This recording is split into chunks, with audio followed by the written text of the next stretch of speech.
You got veterans that wanted to go with Jimmy in the first place. Mhm. They saw what Kyle Shanahan did with Jimmy. Mhm. Kyle Shanahan chose to go with Trey Lance. You got guys that I promise you, there's guys on the team that are not happy about how he used Trey Lance. So there's a lot of dissension.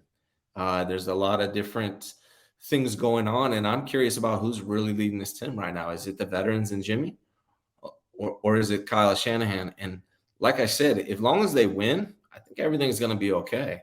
But if they reach a rough period, all of that stuff is going to boil over. Yes. And it's really interesting to me. To me, the leader of this team is clearly Jimmy. And that's been the problem. Like, Kyle's been trying to take back the team since 2020, and he can't.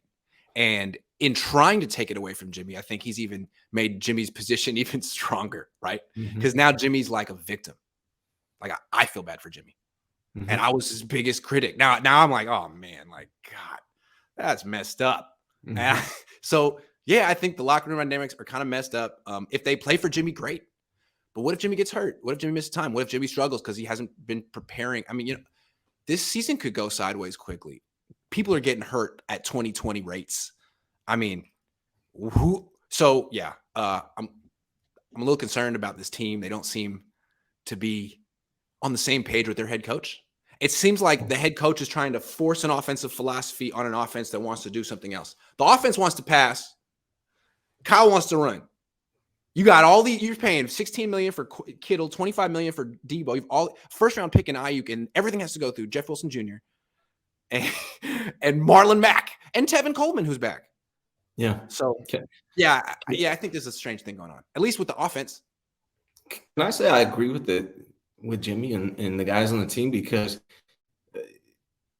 you have to have a balanced offense. You have to have a passing game. Yes, you do.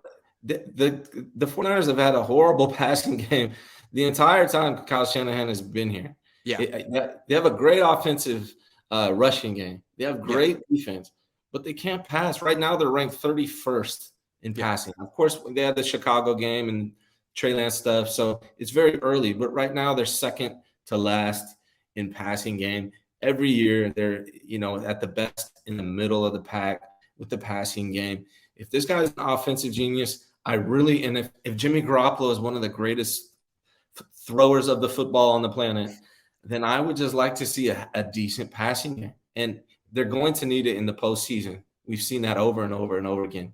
You can't just be one-sided. It's like if you had a defense that was only good at stopping the run, but they couldn't stop the pass. Or they could only stop the pass, but couldn't stop the run.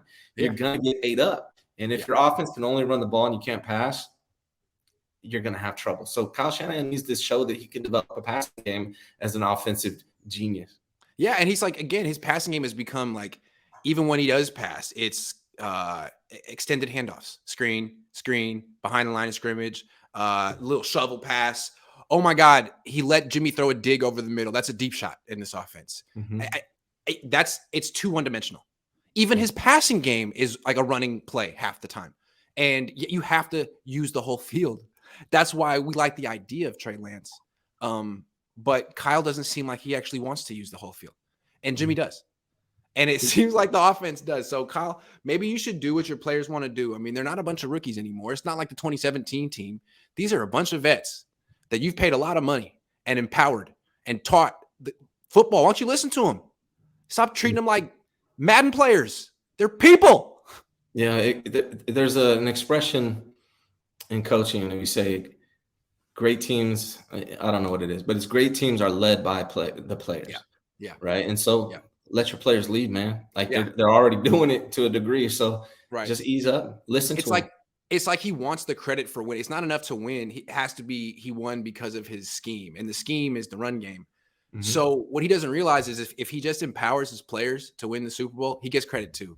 Like, is anyone saying Andy Reid's a champion, but he has Patrick Mahomes, so it doesn't really count? Like, no, he empowered Patrick Mahomes to be a freaking baller, and Andy Reid will be a Hall of Famer now. And so that's what Kyle has to do. Right. Like, and he's never going to do that if he's infatuated with quarterbacks like Brock Purdy. You kidding? Yeah. Are you kidding? That's what you want? His favorite quarterback of all time is Kirk Cousins? You kidding? He's not even a top 10 quarterback in the league. And that's your guy. That's like your platonic ideal of a quarterback, Kirk Cousins. Come on. Why even trade 3 first-round draft picks for a quarterback if all you're going to do is run the ball? Yes. Why? Spitting facts today. That was very succinct and on the money.